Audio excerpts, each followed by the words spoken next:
So we all come from somewhere. We have different roots. We have different stories in our lives, to be sure. And we all, however, are brought up in this society, and we are taught how to live in this society. And there are lots of things as children and as we grow up to adulthood that we pay great attention to. We recognize the importance of education, education that allows us to understand more of the world and to move into some sort of a vocation, job, some sort of a career or something like this. And so education is important. We know that a career is important. We know that it is important that we make enough money to care for ourselves and our families, this type of thing. We are taught to that it's important to pay our taxes, to vote, to honor the country in which we live. We're taught all these things. We're taught to be a good consumer and to purchase things that we need and this type of thing. We're taught all of these types of things, and none of them are certainly bad. There's nothing bad about anything like that we're taught. But one of the challenges we have as we try to follow the way of Christ is to distinguish, as John would say, kind of the difference between living in the world and not of the world. We do these things, we participate in these things, but we recognize that there is infinitely more to the world than what society would suggest. We don't hear much about the shalom within our popular culture per se. We don't hear it from politicians. We don't hear it from lots of different people. That's not something we hear about. And so one of the challenges we have in this world, just as they did in Jesus' time, is to understand the distinction between the culture in which we're brought up and the faith that we are given to take God's love out into the world. You see, each one of you is the church. Each one of you is a representative of Christ in the world. And when we think of the vision of a Christian, when we think of the vision of a life lived in the Christ, we see it or don't see it in those who profess the faith. If I see you walking down the street and doing whatever it is you do with your life, do you demonstrate the love of Christ? And this can be done anywhere. But this is the big challenge that we face, is how do we live into our faith, be the hands and feet of God, and comfort those in our midst? We may or may not have been taught this in church or at home, but ultimately Jesus is always inviting us into this reality. Last week, Jesus explains to his disciples, there might have been 100 or so of them that gathered that day, and he said, be not afraid, right? It is my Father's good pleasure to give you the kingdom.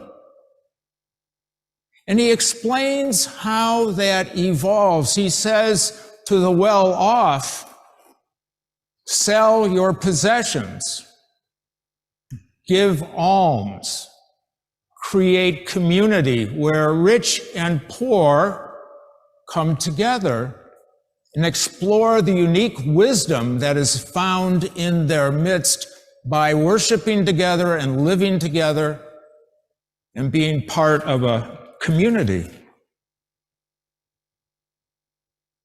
Well, in a lot of ways, in today's lesson, that's what people are trying to sort out. How do I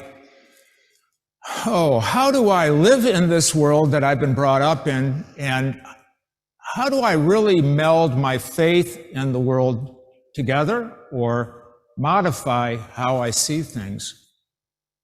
It's a great challenge, and it is kind of scary. I remember back in 1978, I was working for United Foundation, and I was visiting with a senior level executive from Fisher Body. This man was in probably his later 40s. He was a father of 3. He grew up in Ohio, northern Ohio, and he grew up on a farm. And so he learned the value of hard work and all these good things. And then, but he loved cars and all this sort of thing.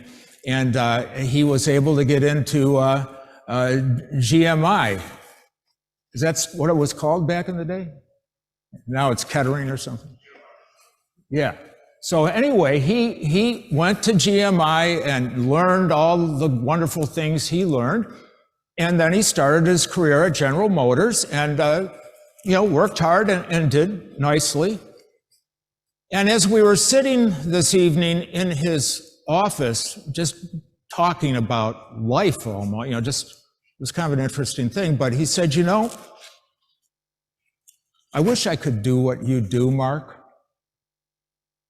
I really wish I could do the work you do. And I said, I'm 26 at the time, and, I have more of a Robin Hood attitude, get from the rich, give to the poor. I'm just kind of this way. But I said, okay, well, why don't you? And he said, you've heard of golden handcuffs, haven't you? And I said, oh yeah, I've heard of them. He said, well, I got them on, and they're really tight. And I can't break out of them. As much as I'd like to, I can't do it. He said, my family, they've grown accustomed to a certain lifestyle. It's a lifestyle that I sure never had as a kid, and I don't begrudge him anything per se, but he said, I just don't know if we could make that change, and I'm too afraid to find out. I had no wisdom to share with the guy at this point in my life. I just said, hey, man, I'm sorry, but do the best you can. And of course, back then, in the 70s, maybe there wasn't as much talk about second career as there is today. So many people leave one career and start another career, or retire at a point where they can do more missional work and ministry and this and that. And it wasn't, I don't think, thought of so much back in 1978. And I always thought that my vision of somebody retiring was, well, what you do, you work, and then you retire, and you buy a condo in Florida, and you golf, till the end, and or something like this. I didn't have a feel for it. I trust that this gentleman probably found what he was looking for, but I don't know. Today, we hear Jesus talking about the fact that this call to mission is a scary call. This call to follow Jesus and literally dive into the waters of shalom is exceedingly different than the culture in which the people were brought up in. It represented significant change. Some people would see this change as a rejection of all that they believed in, you see. I'm going to cling to whatever these norms are. Some people felt that whatever the faith was or wasn't, it was working just fine. Others were able to see the pain and suffering in their midst and experience their own pain and suffering, and were able to begin to follow Jesus. It was not easy back then. It was hard. to make that decision, to leave whatever I thought was right behind and to go in a different direction. If we probe deeper in our hearts, we recognize that we have the same challenge in a way. We're not really that different from the folks a few thousand years ago.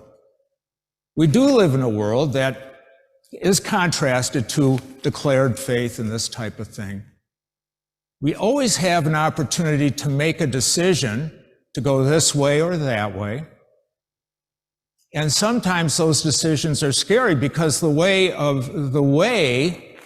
is different than the popular culture. But we have been given the opportunity to do that and become a visualization of Christ in the world around us. That's always there, no matter what we decide to do. So things can break up in families, and still to this day, as we try to sort these things out.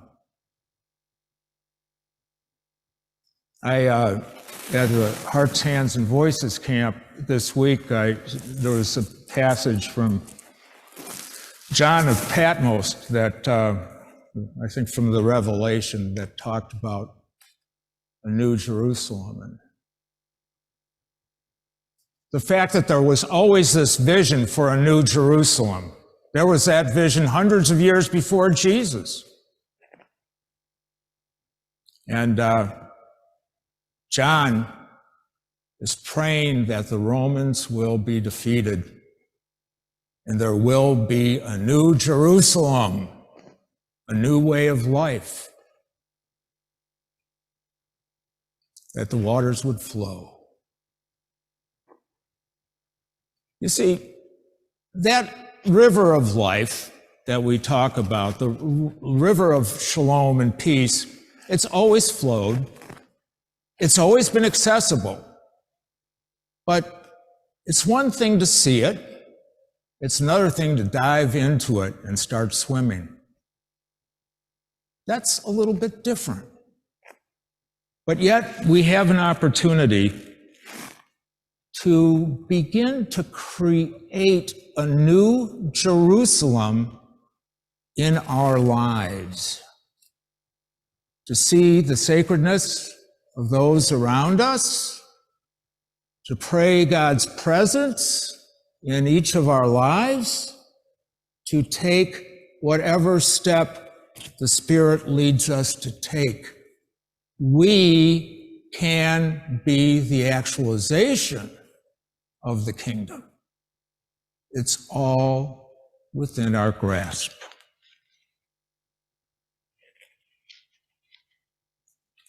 I think the biggest challenge we may have in the modern church, there's a few different ones, but I'll only touch on one for now, is the idea of a personal relationship with Jesus versus a societal relationship that goes beyond the bounds. There are those who are content to hold Jesus like a teddy bear and to feel that incredible comfort that we all feel, and just to leave it at that. Jesus is for me. But there's more to the story. Yes, Jesus is for you. And it's right to want a hug. But then the responsibility is to go out into the world and give that world the same hug. Amen.